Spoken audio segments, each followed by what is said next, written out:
ఈ జడ శ్రవణ్ కుమార్ అనే ఆయన టీవీ డిబేట్లో పాల్గొంటుంటారు. ఆయన ఏదో ఒక పార్టీ కూడా పెట్టాడు.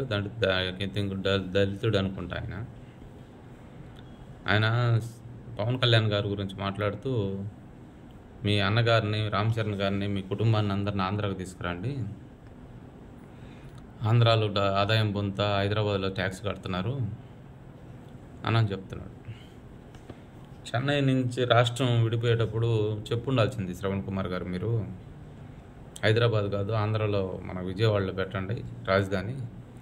ఏ వ్యక్తి అయినా ఏదైనా ఒక రాష్ట్రం విడిపోయినప్పుడు ఎవరైనా సరే ఒక రాజధాని ఎక్కడైతే నిర్మించబడుతుంటామో, రాజధాని ఎక్కడైతే నిర్ణయిస్తామో, ఒక రాజధాని ఈ ప్లేస్లో రాజధాని నిర్ణయిస్తామో ఆ రాజధాని ఏరియాల్లో ఉంటారు, బతకాలనుకుంటారు, ఏదో పని చేసుకొని రాజధాని ఏరియాలో బతికితే మంచిది అని అనుకుంటారు ఎవరైనా సరే.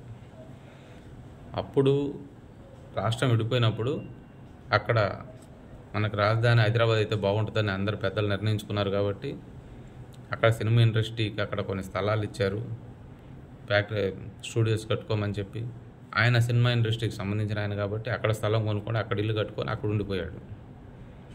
మీరు ముందే చెప్పుండాల్సింది, ఆంధ్ర తెలంగాణ విడిపోద్ది.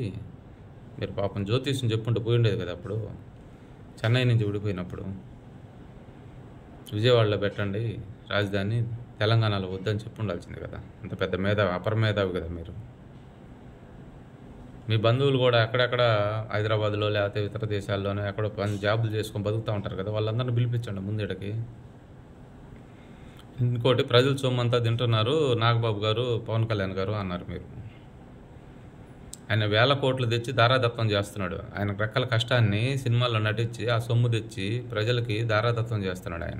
ఆయనకు వచ్చే జీతానికి కూడా అనాథ పిల్లలకి ఇస్తున్నాడు. రామ్ చరణ్ గారు 150 అనాథాశ్రయాలు తీసుకొని, వృద్ధాశ్రమాలు తీసుకొని, దత్తత తీసుకొని నడిపిస్తూ ఉన్నారు. చిరంజీవి గారు ఎన్ని చేశారు మీకు కళ్ళు కనపడవు. అయినా మెగా ఫ్యామిలీ అంటే ప్రతి ఒక్క యదవకి ఎగతాళి అయిపోయింది. ఈ మధ్య మిమ్మల్ని ఎవరు దేకటం లేదని చెప్పి మెగా ఫ్యామిలీ మీద పడ్డారు, ఏదో ఫేమస్ అవ్వాలని.